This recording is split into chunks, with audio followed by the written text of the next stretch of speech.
Muy buenas, familia, y bienvenidos al podcast número 28 de Crecer sin pantallas.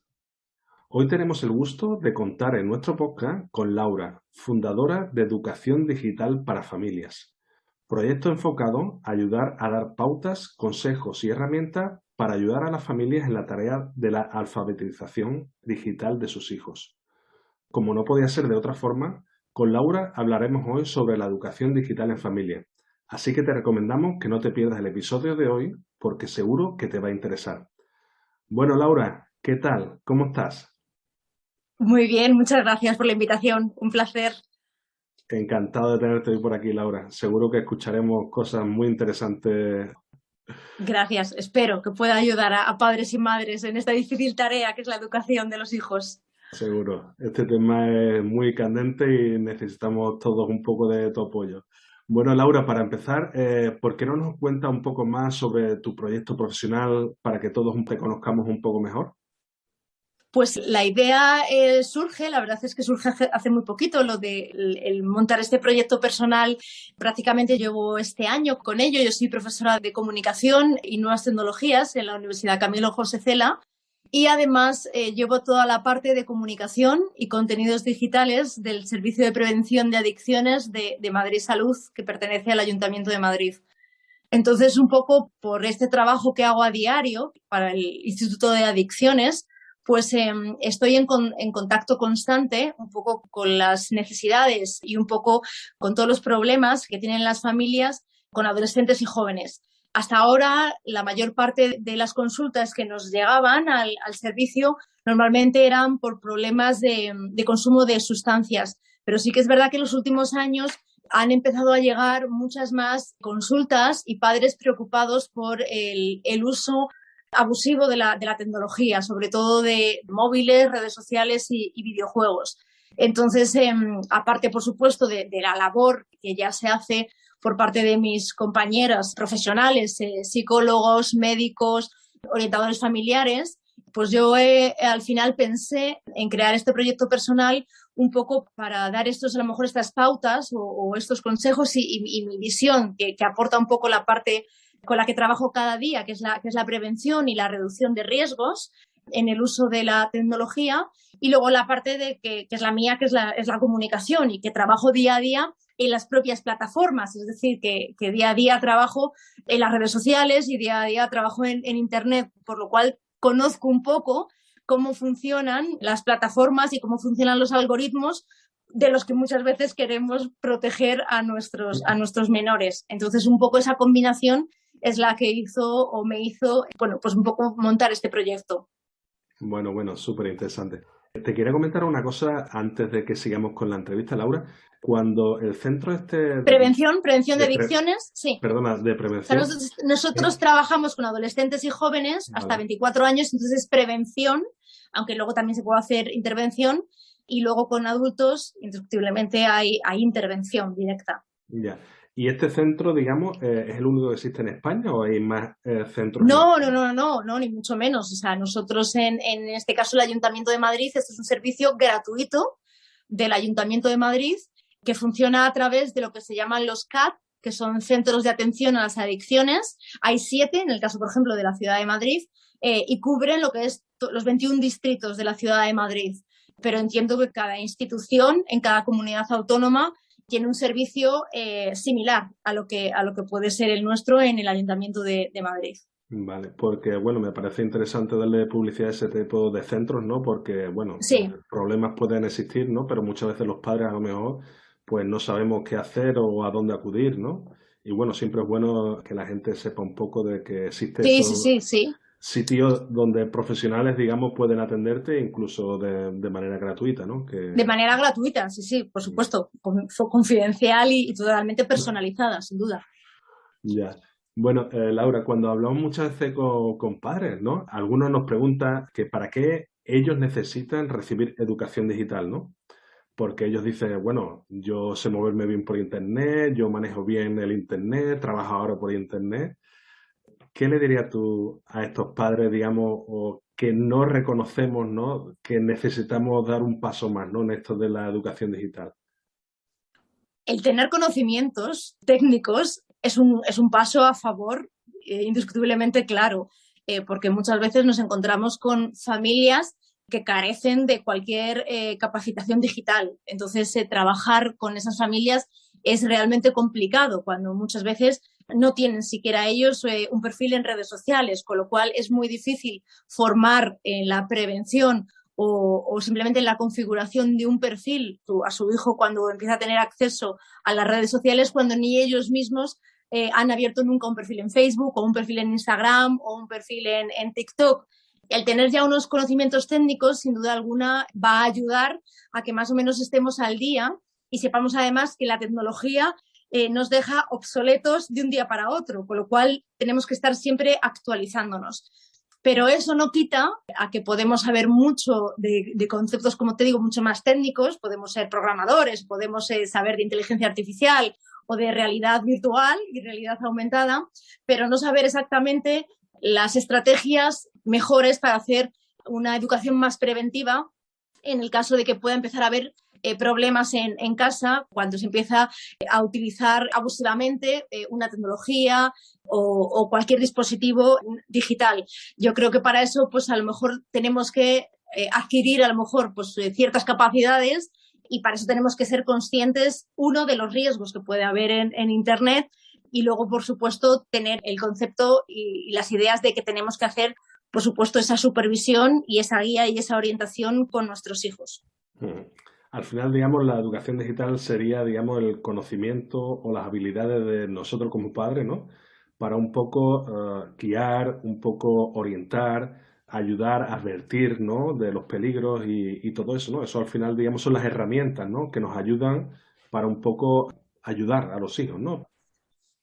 O sea, dentro de lo que es la patria potestad en la que estamos obligados, es un derecho deber que tenemos todos los padres con respecto a nuestros hijos, en los que les tenemos que dar, por supuesto, sanidad, una buena alimentación, también está incluida, por supuesto, la educación. Y ya no debemos diferenciar entre una educación real y una educación casi digital, es decir, que ya prácticamente se difumina la línea esta que hay entre el mundo online y el mundo offline, porque para nosotros a lo mejor sí que nos es más fácil porque venimos o hemos crecido en un mundo totalmente analógico, pero la mayoría de nuestros hijos ya han crecido prácticamente con la tecnología, que no quita a que no nos confundamos con el famoso término de los nativos digitales, que yo creo que ya muchas veces aclaramos ese concepto porque a veces yo creo que nos confunde más que nos ayuda. Intentamos a veces algunos profesionales decir que no existe como tal el concepto de nativo digital, porque por mucho que hayan crecido directamente con la tecnología a sus pies, con esa tableta o con ese smartphone o con ese Smart TV, el que tengan a lo mejor esas capacidades y esas destrezas que a lo mejor nosotros no las teníamos o no las tenemos incluso de adultos, por supuesto no les hace tener la madurez, uno, por supuesto, por la edad, ni la experiencia, ni las capacidades que tenemos nosotros en la toma de decisiones, ni en afrontar ciertos riesgos con los que se van a encontrar. Entonces, eso lo tenemos que hacer nosotros como padres y como familia, o los docentes, en el caso de los centros escolares, que nadie mejor, por supuesto, para acompañarles. Por tanto, dentro de, como te decía, de esa patria potestad, nosotros tenemos que hacer la mediación parental. Y esa mediación parental, por supuesto, se contempla lo que es la educación en este nuevo ámbito que es la parte digital, en la que viven, en la que estudian y en la que conviven nuestros hijos. Y bueno, ahora se me viene un poco a la cabeza porque, Laura, por ejemplo, estos padres que nos escuchan, por ejemplo, que dicen, bueno, vale, educación digital, ¿cómo puedo yo formarme en la educación digital? ¿Qué hago? ¿A dónde voy? ¿Hay cursos? ¿Qué hay disponible? ¿Qué puedo hacer?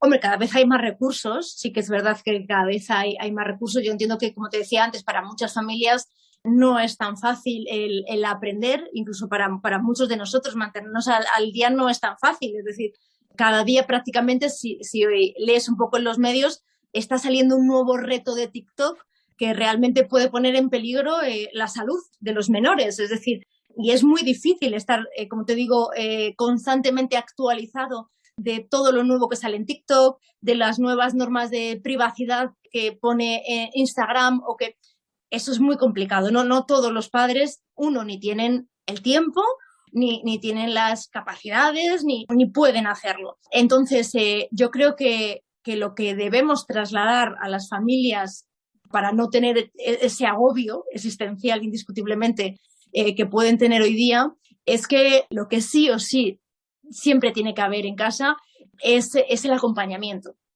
y la conversación. Es decir, no podemos dejar de hablar con nuestros hijos, haciendo sobre todo una escucha activa para saber qué es lo que están haciendo, qué es lo que les gusta, con quién hablan, con quién están, y que se cree ese clima de confianza para que realmente cuando surja un problema, cuando pueda haber algún riesgo que pueda afectarles o que puedan encontrar, porque indiscutiblemente riesgos siempre va a haber, o sea, eso lo tenemos que tener presente, tanto en Internet como en la vida real. Siempre puede haber algo que les haga daño, no les podemos meter a nuestros hijos en una burbuja y pensar que les vamos a salvar de todo lo malo, pero si estamos cerca de ellos y si estamos presentes en su día a día, será mucho más fácil que en vez de pues, ir a uno de sus iguales, a cualquier amigo, a pedirle consejos sobre qué hacer ante esta situación, pues indiscutiblemente vengan a los padres, que somos los que mejor, sin duda, les podemos aconsejar para solventar ese problema que tengan. Yo creo que crear ese clima de confianza en casa y el estar dentro de las medidas, por supuesto, de cada familia, porque cada familia es diferente, con una situación diferente, con unas capacidades diferentes, pero dentro de todo lo que se pueda, estar lo más presentes posible, acompañando y supervisando a nuestros hijos, sobre todo en edades más tempranas, que eso es fundamental, porque yo creo que el objetivo que tenemos todos en la vida es que al final nuestros hijos se hagan autónomos e independientes y cada vez nos necesiten menos, pero tanto con tecnología como sin tecnología, eso es así. Pero sin duda en edades tempranas tendremos que estar mucho más pendientes de ellos y acompañándoles mucho más. Bueno, yo creo que ha dado unas pautas fundamentales que debemos hacer, ¿no? Yo creo que la podemos, digamos, resumir, ¿no? Con el tema del acompañamiento y la comunicación, que al final, digamos, serán los dos caminos que nos abran, digamos, una relación, digamos, más cercana al niño para entenderlo, para estar ahí siempre cuando tenga problemas, ¿no? Al final, muchas veces en el mundo en que vivimos, muchas veces los padres, ¿no? Decimos, es que no tenemos tiempo, ¿no? Bueno, tenemos un poco que encontrar algo de tiempo y, bueno, mostrarles, ¿no? A ellos, como bien ha dicho tú, Laura, que estamos ahí, ¿no? Yo creo que eso, digamos, es la bandera, ¿no? De la educación digital, ¿no? Es lo Sí, que nos va a dar las llaves, digamos, para un poco tener la situación en buenas manos, ¿no? Yo sí, creo sin que es duda. fundamental lo que dicen, ¿no? Sí. Otro aspecto que me gustaría hablar contigo es con respecto al tema de los límites y control, ¿no? Muchas veces siempre Uh-huh. hablamos, ¿no? Que bueno, que siempre es bueno establecer límites en casa y demás, ¿no? Pero claro, ahora de repente un padre que nos escuche, que tiene adolescentes, ¿no? Y dice, bueno, a mi hijo adolescente, ahora, ¿qué le digo? ¿Cómo establezco yo límites y controles? Eh, tú, a ese tipo de casos, ¿no? Que habrá muchos, ¿no? Seguro, ¿no? ¿Qué le diría a esos padres, Laura? Obviamente con sentido común. Las normas y límites yo creo que son básicos, pero en educación digital y en todo. Es decir, yo creo que una vida anárquica sabemos que no funciona. Normalmente lleva a la creación de muchos conflictos. Y en este caso ocurre lo mismo. Nuestros hijos normalmente siempre necesitan que establezcamos unas ciertas normas en casa de convivencia y unos límites porque les van a ayudar un poco a ellos y les va a servir de guía. Luego cada familia, indiscutiblemente te decía que es un mundo y según sus valores y su filosofía de vida, pues sabrá cómo tiene que establecer esas normas, si tienen que ser más estrictas o menos estrictas. En el caso de la tecnología y de la convivencia con la tecnología, indiscutiblemente lo mejor es empezar con esa concienciación con nuestros hijos cuanto antes mejor. porque indiscutiblemente si llegamos a un adolescente de 14 o 15 años e intentamos ponerle unos límites con un control parental, con unos horarios establecidos de solo vas a coger el smartphone los fines de semana de tal hora a tal hora, o solo vas a jugar a la Play los viernes, pues hombre, es muy complicado justo en ese momento de la adolescencia que empiezan con la rebeldía, que empiezan con esos altibajos emocionales, pues no es lo más recomendable. Con lo cual, si comenzamos antes esta labor educativa y vamos dejando todas esas semillas sobre el mejor uso de la tecnología y siempre explicando el porqué, es decir, no como antiguamente hacían nuestros padres del no porque lo digo yo, sino el porqué de las cosas y el por qué no es bueno estar con dispositivos tecnológicos antes de dormir porque afecta al sueño y va a afectar a tu descanso al día siguiente en el colegio. El por qué no debemos tener los teléfonos cuando estamos hablando con otra persona, cuando estamos en las comidas, con la familia. Es decir, cuando explicamos todas esas cosas y las hablamos con ellos y se las razonamos, todo eso va a ir dejando huella y al final van a entender el porqué de las cosas. Y entenderán cuando les digamos un no a algo y también cuando les digamos un sí. Esto no significa que tenemos que dar un dispositivo digital o electrónico a nuestros hijos con 10 años, porque cuanto antes empecemos mejor. No, o sea, podemos tomar la decisión, si no es necesario, de que nuestro hijo no tenga un móvil hasta los 14, pero no significa que no tenemos que hacer esa labor previamente. Es decir, que cada familia decide, porque lo tiene que decidir la familia, cuándo es el mejor momento para que ese niño, según su madurez, según las necesidades del niño, según las necesidades, tiempo y dedicación de los padres, sea el mejor momento para darle ese primer móvil, pero va, por otro lado, son dos cosas diferentes a la labor que tenemos que hacer, como te decía, de educación digital, de ir un poco dejando estas miritas de cómo se debe utilizar la tecnología. Y para ello, sin duda, creo que los mejores referentes siempre tenemos que ser nosotros. Es decir, no podemos hablar mucho y luego no dar ejemplo de ello. Entonces, en esto yo creo que también siempre tenemos que ser conscientes. Entonces, tanto para todo eso en lo que les vamos hablando desde que son más pequeños, como luego, por supuesto, en todas las normas y medidas que vamos estableciendo en casa. Siempre ayuda si ellos también lo ven en nosotros, porque si algo es saludable para ellos, también, por supuesto, es saludable para nosotros. Si nosotros no estamos con dispositivos tecnológicos hasta las 12 de la noche, mientras estamos viendo un rato con ellos la televisión en familia, porque no es saludable, pues también lo debemos hacer nosotros. Si el teléfono no se debe coger en las reuniones familiares o mientras, por supuesto, estamos en la mesa, mientras se come, se desayuna y se cena, porque debemos estar en familia y hablar y conversar, un padre o una madre no debe coger el móvil, los niños no y nosotros sí.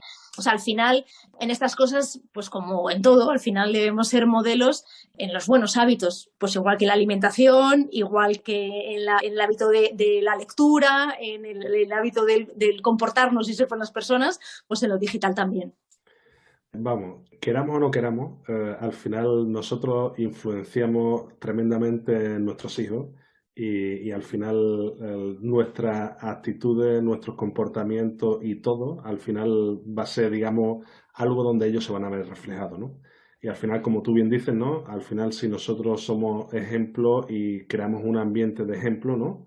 Al final todo será más fácil, ¿no? Y claro, como también dices, ¿no? Si todo se empieza desde la base, ¿no? Pues digamos Sí. se va amoldando, digamos, la figura poco a poco, ¿no? Si de repente tú como decías, ¿no? Llegas al adolescente y le dices, oye, aquí se acabó todo, evidentemente esos cambios de hoy para mañana, pues podemos olvidarnos, ¿no? Al final esos son Sí. cambios, digamos, donde se necesita pues muchísimo tiempo, mucho hablar y no esperemos, digamos, que esté el resultado de hoy para mañana porque, bueno, al final lo que vamos a conseguir es estar de malas con nuestros hijos y bueno, y cualquiera controla a algunos niños rebeldes, ¿no? De esas edades, ¿no?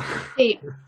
Es igual que, por ejemplo, una costumbre que, bueno, en mis reflexiones, no suelo aconsejar, pero todo es opinión personal, por supuesto. Luego cada familia lo adopta como puede y como quiere a su ámbito familiar. Un dispositivo tecnológico como es un smartphone no debería ser nunca un premio o un castigo, igual que no debería ser, como está ocurriendo hoy día aquí en España, el regalo estrella de la comunión o de las Navidades. Es decir, al final ellos lo tienen que entender como una herramienta más en la que pueden buscar información para hacer los trabajos en clase, con la que pueden comunicarse con sus compañeros, con la que de vez en cuando pueden jugar un rato, porque hay algunos juegos con los que pueden jugar, o incluso cuando ya sean más mayores pueden tener un perfil en alguna red social porque ya tendrán posibilidad para ello. Pero como te digo, no podemos utilizarlo de arma arrojadiza, de ahora te has portado mal o ahora has sacado malas notas, te castigo sin el móvil o sin la tablet, o ahora te premio y tu regalo de Papá Noel o Reyes Magos va a ser un iPhone 10 o un iPhone 12, ya no sé exactamente por el que vamos. Entonces tenemos que intentar evitar esos chantajes emocionales, porque creo que se nos pueden dar la vuelta y nos pueden causar más problemas. Por ejemplo, si os sirve de ejemplo, aquí en casa lo que hemos hecho siempre, mis hijos ya son mayores, o sea que yo ya he vivido la preadolescencia, la adolescencia y la posadolescencia.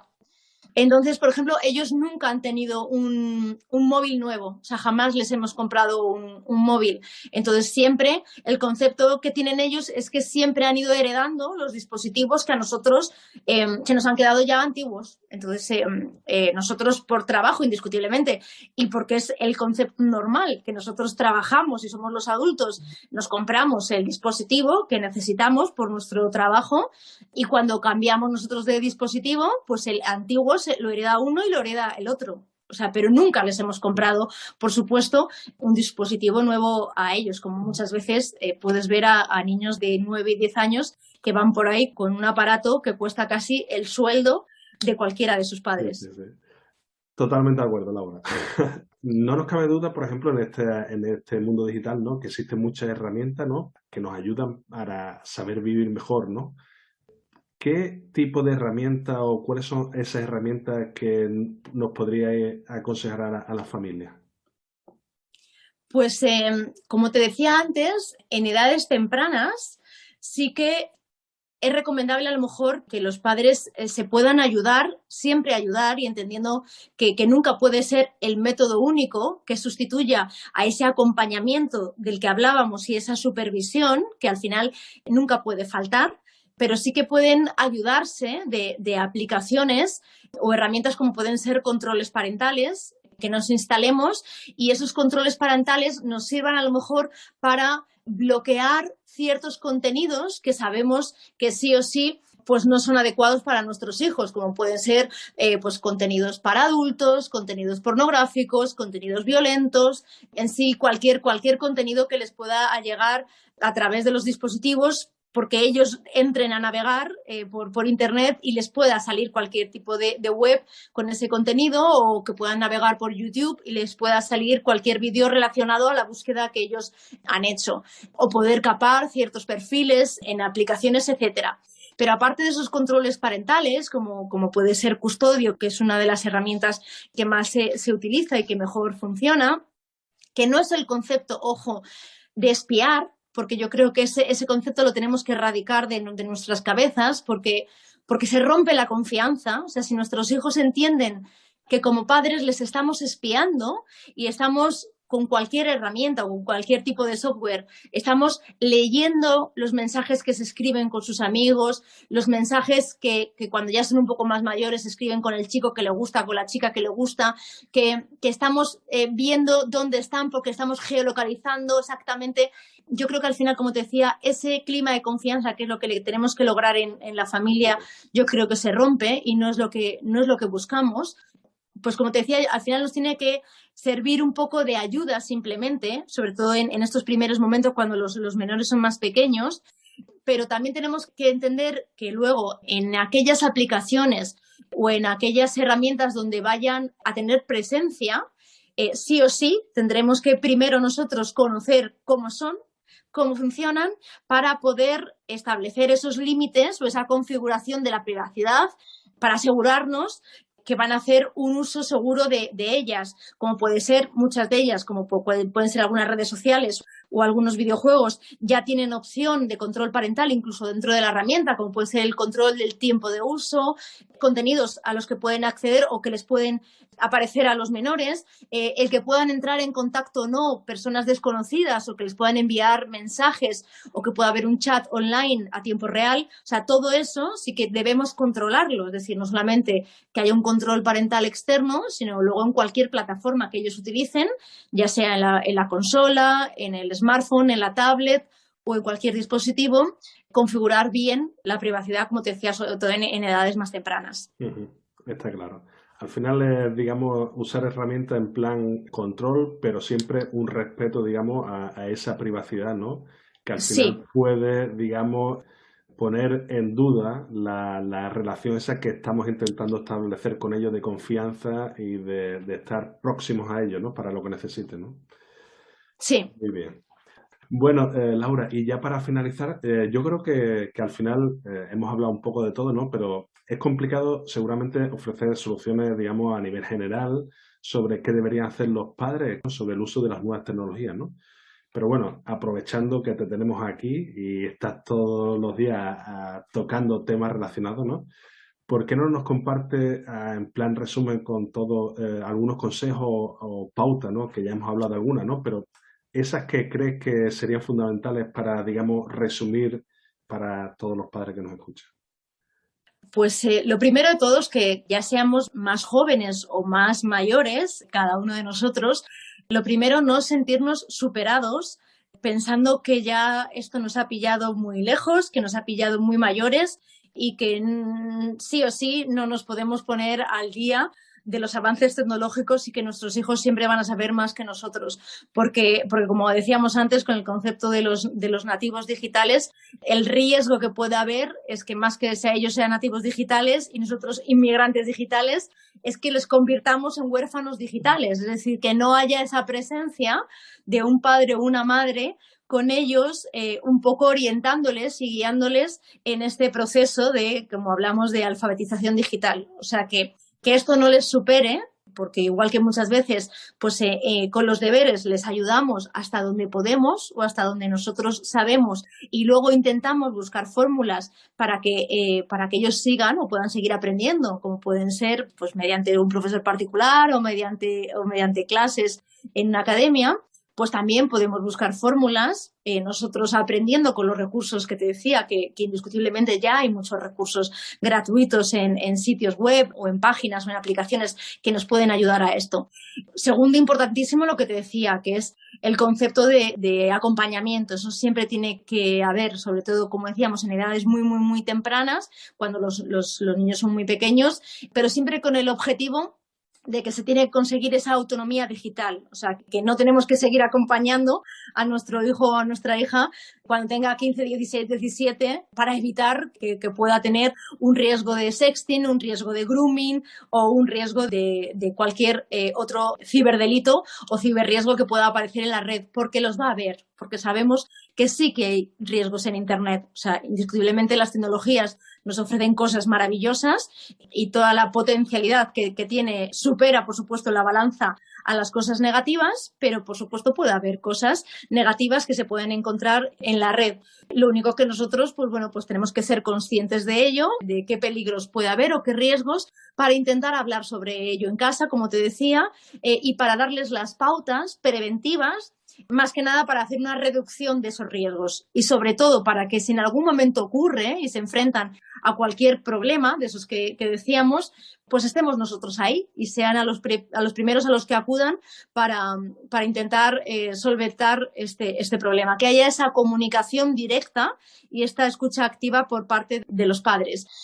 Intentar también no demonizar la tecnología. Es decir, pese a muchas veces estos titulares alarmistas que nos encontramos en los medios de comunicación, yo creo que tenemos que normalizar el uso de la tecnología en casa, cada uno, por supuesto, como te decía antes, con sus valores y su filosofía de vida, porque cada familia lo tiene que incorporar según disponga y según crea que son sus intereses y los de sus hijos, y ahí cada padre y cada madre somos diferentes, es decir, no existen recetas mágicas y no hay una verdad absoluta, y yo creo que lo único que es verdad absoluto es que los padres queremos lo mejor para nuestros hijos y para nuestras hijas. O sea, yo creo que es lo único que nos vamos a poner de acuerdo todos los padres, que queremos lo mejor para ellos y que al final se hagan unos adultos responsables, autónomos, empáticos y buenas personas. O sea, yo creo que es el objetivo de cualquier padre y cualquier madre.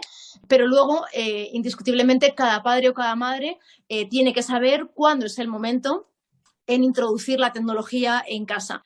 Lo que tendremos que hacerlo es de una manera saludable y de una manera segura para evitar esos riesgos, como te decía, por parte de los ciberdelitos o los ciberriesgos, y de una manera saludable para evitar ese uso abusivo, que evitamos decir la palabra adicción porque se habla mucho en los medios, y yo evito seguir por esa línea de utilizar el concepto o la frase del móvil o las tecnologías como la nueva droga del siglo XXI, porque no es así, sino entender que sí que puede haber, y los hay, por supuesto, usos abusivos, y hay muchos padres y madres preocupados por este hecho, cuando a veces se enganchan los hijos al uso de las redes sociales o al uso de los videojuegos. Entonces tenemos que intentar pues, que demos estas pautas y estas normas y estos límites para que haya este uso saludable.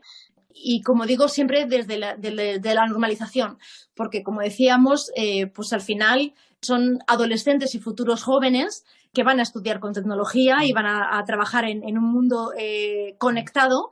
Entonces tampoco les podemos evitar el contacto con la tecnología. Indiscutiblemente en edades tempranas sí, porque se ha demostrado, y así nos lo dicen los estudios, que no necesitan los dispositivos tecnológicos para su desarrollo ni físico ni psicológico, es decir, que nos lo dice la Asociación Americana de Pediatría, que hasta los 18 meses, por lo menos, los niños se desarrollan mucho mejor sin dispositivos tecnológicos, y eso lo podemos leer en los estudios y nos lo dicen los profesionales sanitarios. Y luego, según van aumentando de edad, pues indiscutiblemente las dosis deben ser muy acordes con la edad, es decir, pues reducidas y acordes con la edad. Y eso, por supuesto, cada familia tiene que disponer según lo decida. Bueno, muchísimas gracias porque has dado unas pautas muy interesantes, y nada, yo creo que ha quedado súper claro que la era digital está ahí para afrontarla de la mejor manera posible. Y bueno, con todo ello, digamos, estamos hablando de una educación digital donde los padres, digamos, tenemos una partida o una posición muy importante, ¿no? En la cual, digamos, podemos ayudar, guiar y bueno, estar con nuestros hijos, ¿no?